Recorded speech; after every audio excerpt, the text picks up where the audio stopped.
ఈరోజు కాంగ్రెస్ పార్టీ అధికారంలోకి వచ్చి 2 సంవత్సరాలు పూర్తి చేసుకుంటా ఉంది. విజయోత్సవాలని సంబరాలని జరుపుకుంటుంది. తెలంగాణ ప్రజలను 6 గ్యారెంటీల పేరుతో నిట్ట నిలువున మోసం చేసి అధికారంలోకి వచ్చి నయవంచన చేసినటువంటి కాంగ్రెస్ పార్టీ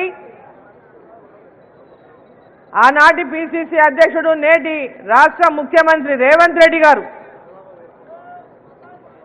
ఈరోజు విజయోత్సవాలు ప్రజాపాలన ప్రజలని అవమానించే పాలన, ఇది ప్రజలను నయవంచన చేస్తున్నటువంటి పాలన ఈ రాష్ట్రంలో అందిస్తూ ఈ యొక్క విజయోత్సవాలు చేసుకునేటటువంటి అర్హత లేకున్నా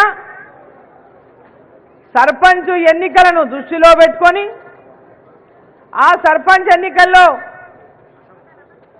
ప్రజలను మళ్ళోసారి మభ్యపెట్టాలనేటటువంటి ఒక లక్ష్యంతో జిల్లాలు కాన్స్టిట్యున్సీలు తిరుగుకుంటా మరొకసారి ప్రజలను నయవంచనకు గురి చేస్తా ఉన్నాడు ఈ రాష్ట్ర ముఖ్యమంత్రి రేవంత్ రెడ్డి గారు.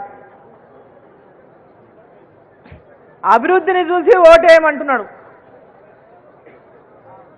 చాలా కరెక్ట్గా చెప్పిండు. సర్పంచులు గ్రామ పంచాయతీల్లో అభివృద్ధిని చూసి సర్పంచ్లను గెలిపియమంటున్నాడు. అభివృద్ధిని చూసి గెలిపియరు వాళ్ళు. మీ అధికారాన్ని చూసి మీ అధికారాన్ని దుర్వినియోగం చేస్తే భయభ్రాంతులకు గురి చేస్తే మమ్మల్ని ఏమి ఇబ్బందులు పెడతారో అధికారంలో ఉండేనే భయానికి మీ సర్పంచులు గెలవచ్చు, కానీ మీ అభివృద్ధిని చూసే మటుకు ఏ ప్రజలు ఓటేసే పరిస్థితి లేదు. అభివృద్ధి చేసింది చేస్తున్నది కేంద్ర ప్రభుత్వం, నరేంద్ర మోదీ గారి ప్రభుత్వం. గ్రామాల్లో గ్రామ పంచాయతీలో అభివృద్ధి జరిగింది జరుగుతున్నది అంటే కేంద్ర ప్రభుత్వం నిధులతోనే జరుగుతూ ఉంది.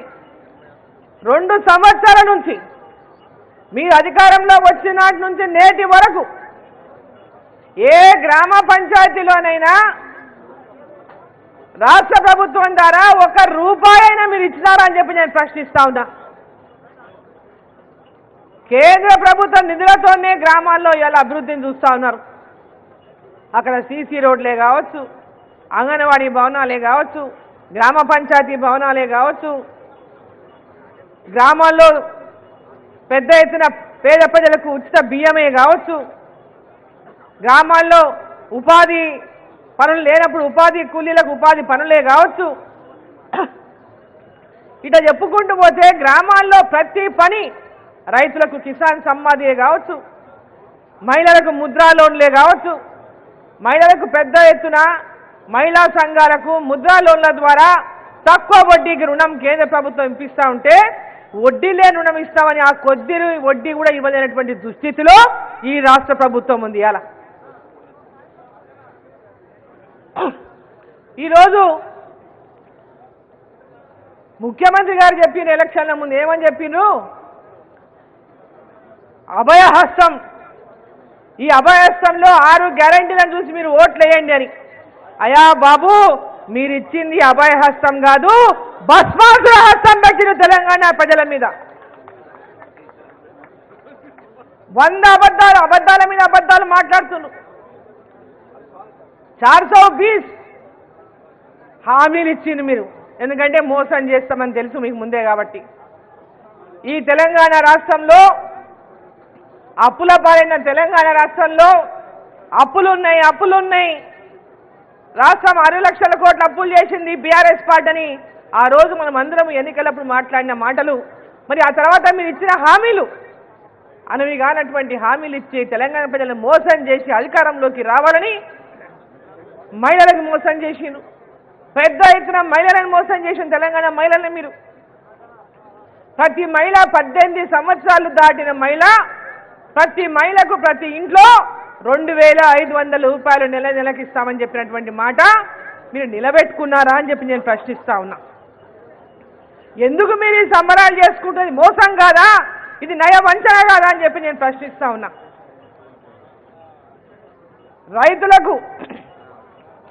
రైతులకు రైతు బంధు 15,000 ఇస్తామని మాట చెప్పి 12,000 అని చెప్పి దాన్ని తగ్గించి అది కూడా అరకొర మంది రైతులకు ఇచ్చి మాట తప్పింది నయ వంచన కాదా అని చెప్పి నేను ప్రశ్నిస్తా ఉన్నా. ఇవాళ ప్రతి మోసమే కూలీలకు, రైతు కూలీలకు 12,000 ఇస్తాను మోసం చేసిండు. ఈరోజు 500 రూపాయల బోనస్ అని 500 రూపాయల బోనస్ అని మాట చెప్పి ఈరోజు బోనస్ ఎంతమందికి ఇచ్చిందని చెప్పి నేను ప్రశ్నిస్తా ఉన్నా. ఏ గ్రామంలోకి వెళ్ళిన రైతులకు ఇప్పటిదాకా బోనస్ అందలేదు. ఇది నయ వంచన కాదా అని చెప్పి నేను ప్రశ్నిస్తా ఉన్నా. ఈరోజు బీసీ కామారెడ్డి, ఇంతకుముందు అందరూ మాట్లాడింది పెద్దలందరూ, కామారెడ్డిలో బీసీ డిక్లరేషన్ అని చెప్పి బీసీలను మోసం చేయడానికి 42% రిజర్వేషన్ మేము తెస్తాం, 100 రోజుల్లో 100 రోజుల్లో మేము అన్ని కూడా ఇచ్చిన హామీలను నెరవేరుస్తామని చెప్పి మాట చెప్పినటువంటి మీరు స్థానిక సంస్థల ఎన్నికలు జరపడానికి భయపడి 42% రిజర్వేషన్ అనేటువంటి మాటతో తెలంగాణ బీసీలను మోసం చేసిన మాట నిజం కాదా, నయ వంచన కాదా అని చెప్పి నేను ప్రశ్నిస్తా ఉన్నా. ఈరోజు బీసీలకు 42% రిజర్వేషన్ అని చెప్పి ఈరోజు గ్రామ పంచాయతీల్లో 21% కూడా గ్రామ పంచాయతీలో బీసీ రిజర్వేషన్ లేవు ఇవాళ. మరి తెలంగాణ బీసీలనంతా మీరు మోసం చేస్తారా లేదా అని చెప్పి నేను ప్రశ్నిస్తా ఉన్నా. బీసీ రిజర్వేషన్ అని బీసీలను మోసం చేసిండు. ఆ రోజు మన కాంగ్రెస్ పార్టీ పిసిసి అధ్యక్షుడు మహేష్ గౌడ్ గారు రేవంత్ రెడ్డి కాదు రేవంత్ గౌడ్ అని చెప్పి మాట్లాడాలన్నాడు. అంత ఘనంగా బీసీలకు న్యాయం చేస్తున్నాడు రేవంత్ రెడ్డి గారు అని చెప్పి రేవంత్ గౌడ్ అని చెప్పాలన్నారు. మరి ఎక్కడ న్యాయం చేసి మీరని చెప్పి నేను ప్రశ్నిస్తా ఉన్నా. కేవలం ఎన్నికలలో బీసీలను వాడుకున్నారు, స్థానిక సంస్థల్లో వాడుకోవడానికి ఒక నాటకం చేసిండ్రు, డ్రామా చేసిండ్రు. బీసీలను మోసం చేసినటువంటి మీకు ఈరోజు తెలంగాణలో విజయోత్సవాలు చేసుకునేటటువంటి అర్హత ఉందా అని చెప్పి నేను ప్రశ్నిస్తా ఉన్నా. ఈరోజు ప్రతి వర్గాన్ని మోసం చేసిన తెలంగాణ. ఇంతకుముందు కామారెడ్డి శాసనసభ్యులు వెంకటరమణారెడ్డి బ్రహ్మాండంగా చెప్పిండ్రు, 3 లక్షల కోట్ల బడ్జెట్, పేరు గొప్ప ఊరి దిబ్బ. ఆ 3 లక్షల కోట్ల బడ్జెట్లో బీసీలకు 20,000 కోట్లు ఏటా ఇస్తామన్నాడు. మరి 40,000 కోట్లు ఇలా 2 ఏళ్లలో మరి ఎన్ని వేల కోట్లు ఇచ్చని చెప్పి నేను ప్రశ్నిస్తా ఉన్నా.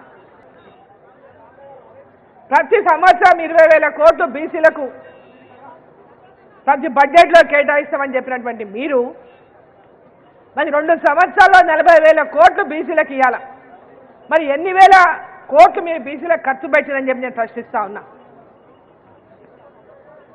ఇవాళ యువతకి, నిరుద్యోగులకి ఒక భరోసా, నిరుద్యోగులని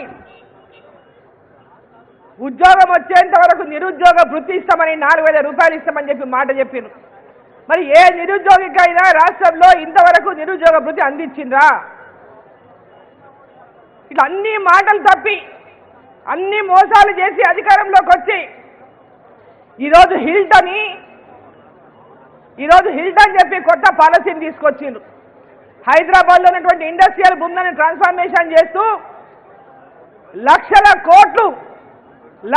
కోట్లు మీ జేబులను ఏ విధంగా నింపుకోవాలో ఆ నింపుకోవడం కోసమే హిల్టన్ అనేటటువంటి పాలసీని తీసుకొచ్చిండ్రు.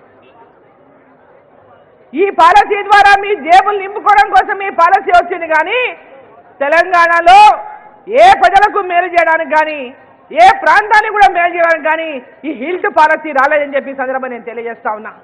కేవలం దోపిడీ కోసమే ఈ హిల్ట్ పాలసీని తీసుకొచ్చారని చెప్పి నేను తెలియజేస్తా ఉన్నా. పెద్ద ఎత్తున ప్రభుత్వం ఆదాయానికి గండి భరిస్తూ పెద్ద ఎత్తున ఇండస్ట్రీస్ భూముల ట్రాన్స్ఫర్మేషన్ అనేటువంటి పేరు మీద, ఓ పాలసీ పేరు మీద పెద్ద ఎత్తున దోపిడీకి పాల్పడతా ఉన్నారని చెప్పి మేము తెలియజేస్తా ఉన్నా.